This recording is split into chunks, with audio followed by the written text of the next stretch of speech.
যা পাইছি বিপিএল চলাকালীন পাইছি। উনি অনেক অ্যাগ্রেসিভ ক্যাপ্টেন, সবসময় জেতার জন্যই থাকেন। ওনাকে অবশ্যই মিস করব। ব্যক্তিগত ওইভাবে কোনো লক্ষ্য সেট করা নাই। হ্যাঁ, অবশ্যই খুব ভালো যাচ্ছে। শুরু থেকেই কনসিস্টেন্ট পারফরমেন্স করতেছি। সো ইনশাল্লাহ চেষ্টা করবো এটা কন্টিনিউ করার, আমাদের দলের জন্য এটা উপকার হবে। শান্ত ভাই ক্যাপ্টেন্সি ভালো লাগে, উনি অনেক অ্যাগ্রেসিভ ক্যাপ্টেন, সবসময় জেতার জন্যই থাকেন। সো আমাদের এখানেও সেম প্রসেসটা উনি এখানেও করতেছে।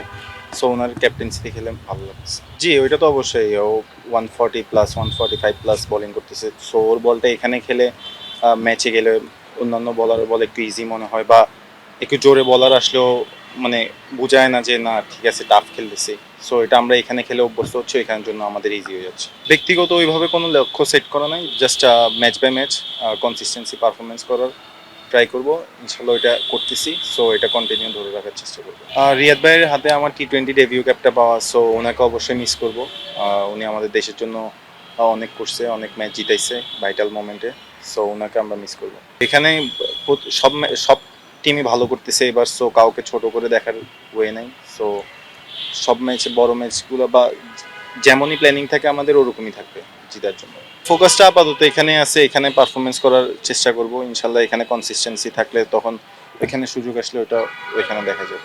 এখনো কোনো ওইভাবে জাস্ট বলতেছে দিবে দিবে, জাস্ট আমরা এখনো পাচ্ছি না। আমি শরীফুল, শামীম, শুধু সব প্লেয়াররাই আসলে, কোনো দেশি প্লেয়াররা আসলে ওইভাবে মানে যা পাইছি বিপিএল চলাকালীন পাইছি, এরপর আর কারো আসলে আমাদের ফোকাসটা থাকে হচ্ছিল অলওয়েজ পারফরমেন্সের উপর। আমাদের প্ল্যান থাকবে হচ্ছিল যে পারফরমেন্স কিভাবে করব, আরো বিল্ড আপ করবো মানে।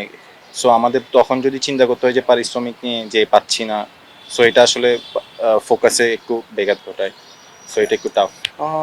এখনো ওইভাবে জানানো হয়নি, বাট সুন হয়তো বা আমরা না, উইকেট সিচুয়েশন এবার যেরকম করতেছে, যেমন এই উইকেটগুলো ওইভাবে ফ্ল্যাট উইকেট না যে আপনি চাইলে প্রতি বলে সিঙ্গেল নিতে পারবেন। সো আমাদের কথা চলতেছে ওইভাবেই, যে উইকেটগুলো এমন যে খারাপ বলটা পানিশ করতে হবে। সো হয়তো বা লাগতেছে যার কারণে সিঙ্গেলসটা না হলে আপনি আমার প্রত্যেকটা ম্যাচে দেখেন তা ওইভাবে আমি মনে করেন খারাপ বলটাই মারতেছি, এমন না যে খুব ভালো বলটা করতেছি বা সিঙ্গেল, মানে উইকেটটা ওইভাবে প্রেফার করতেছি না যে বল টু বল সিঙ্গেল করে।